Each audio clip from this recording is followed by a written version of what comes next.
Tell us about that journey, please. Sure, surely I'll be happy to. Again, it started for me with Apple. I had a few different roles. I was looking after the channel for the first 4 years. Then I got into corporate sales for the next 4 years, and that's when I was blessed and fortunate enough to win that honors award that put me on stage. My only hardship on that was by then Steve Jobs had left. I'd met him before. So it was John Scully's hand I had to shake and not Steve. And anyway, I'll take it. It's still a great award. Then I got promoted to branch manager, and by then Microsoft and Apple were in court over look and feel, Windows and the Mac OS. And I'll say we still, when I refer to Apple, we lost the court case, had to drop our prices. And when you drop your prices on a global scale, it means probably getting rid of some people. So I had the terrible honor of having to help Apple downsize in Western Canada. And I just didn't want to do that anymore. So it was funny. I got inspired. I went to a seminar called Success 95, how to get ready for your next year and take it to another level. Lots of keynote speakers, 8 of them.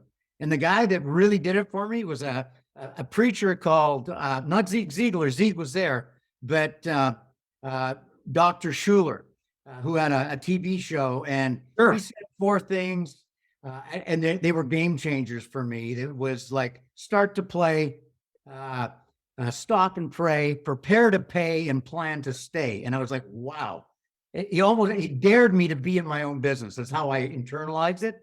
So I resigned the next day and started a business. Instead of renting my resume to the highest bidder, I wanted to get out there and make a difference with what I'd learned in my journey so far. I wanted to give it back.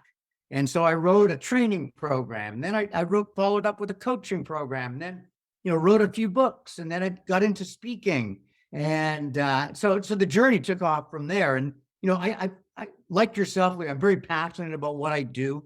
And I think for anyone, if you pick your lane early enough in your career, if you find out what your real purpose is, not only will you be good at it, you'll want to do it a very long time.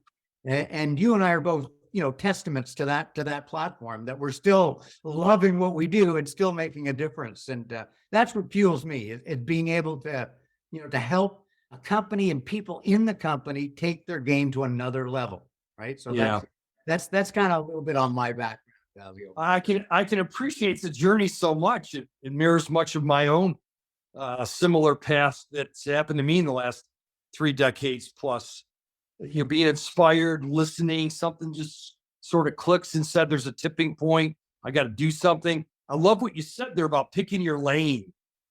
That's really, really important, because I believe the more you pick that lane, if it defines your core competencies, and when you excel in a lane in terms of your capabilities, correct me if I'm wrong. Here's the way I look at it, though. I believe your value proposition, you compete knowing that you're a tough out. Once you're in the lane you're supposed to be in, and if you're delivering the skills that you're capable of delivering to the audience that you can serve well, you're formidable. And it becomes really a challenge for someone to compete against you or displace you if you're in the right lane. Absolutely. And it goes beyond money.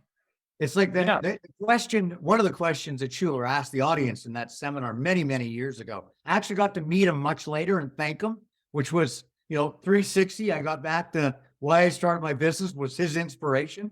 But it's the kind of thing where if you're doing your passion, if it's something, getting paid is a bonus.